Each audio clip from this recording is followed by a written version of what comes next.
everyone, welcome back to another Monday makeup lesson. Today I want to share with you some of my favorite hacks because I shared with you this eyeliner hack that I use all the time last week, but I wanted to share with you guys just a couple of more things that I like to do. Though they're not in any particular order, they're just like my top favorite ones that I use probably the most often. So the very first one is an old school trick. If you follow my videos for a while, you probably already know this, but I love eyelash curlers, but I do it in 3 different stages. The first one, I like to warm up my eyelash curler, and this is for kind of a special occasion. I don't do it all the time. Warming up your eyelash curler definitely helps to keep that curl. It locks it in a lot longer for you. So just use your hairdryer or even your fingertips and just warm it up slightly. Because that metal is always going to feel cold, just by warming it up, you're going to get a better curl. So warm it up, test on the back of your hand to make sure it's not too hot, and then use it the same way as you always do. That little bit of heat really locks in the curl for you. If you wear glasses like I do, you're going to need that because there's nothing worse than your eyelashes slowly dropping down and smudging all over your lens. Drives me crazy. The second trick, and this is something that people always get really surprised at, I re-curl my eyelashes after I've applied mascara. And people always say, wait, aren't your eyelashes just gonna break and like crack off? And I'm like, what eyelash curler and mascara are you using for that to happen? First of all, you have to make sure your mascara is dry, and then when you go in to curl it again, you don't have to put as much pressure on. So just very lightly press over the lashes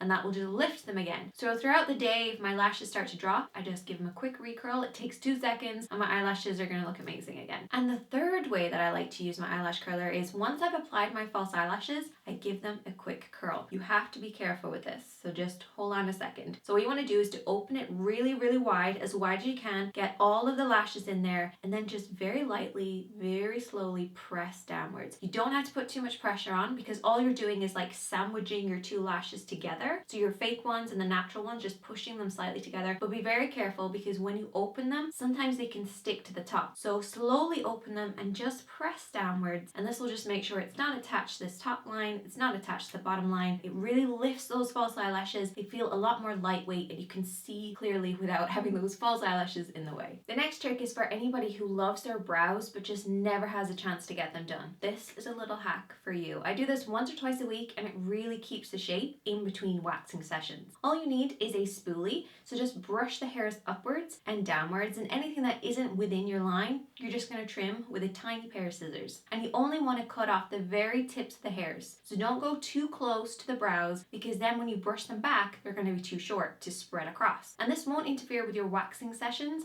because you're still going to have the hairs there to wax. You're just trimming them to keep that nice smooth line. The next hack is my absolute favorite, and I talk about this all the time, but I just had to say it again because I really want everyone to know about this hack. It is phenomenal. Liquid foundation, powder foundation. A thin layer of both of these dramatically changes your foundation. So apply your liquid foundation in your usual way, just apply it a little bit less and then just set it with a powder foundation. Even if your brand of liquid foundation doesn't have a matching powder, you can mix and match between different brands, but I would highly recommend ditching your powders and going for a powder foundation instead. I mean, you have no idea how bad my skin is under here. Really patchy, uneven skin texture. The change of weather has just affected my skin so much, but you don't know because of these 2. And it's not just about foundation. You can do this with everything. Start off with a liquid highlighter and then set it with a powdered highlighter over the top. If you really want to get that gorgeous shine that everybody on Instagram has, this is the technique that will definitely get it for you. So apply your cream highlighter, cream blush, cream bronzer on first. While it's still a little bit damp, go in with your powders and just set everything in place. This is going to be way more long lasting for you and it looks so flawless because both of them combined create almost like a blurry effect that has that gorgeous airbrush finish. And that's exactly the same way that you will get with your foundation, blush, highlighter, contour, whatever it is. Combining the 2 together, amazing.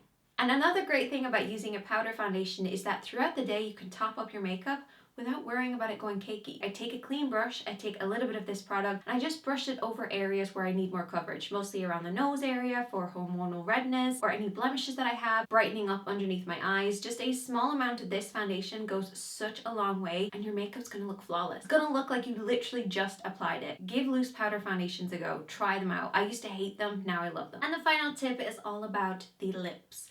I love this technique. It's lining your lips after you've applied your lipstick. So just apply your lipstick in the same way as you always do.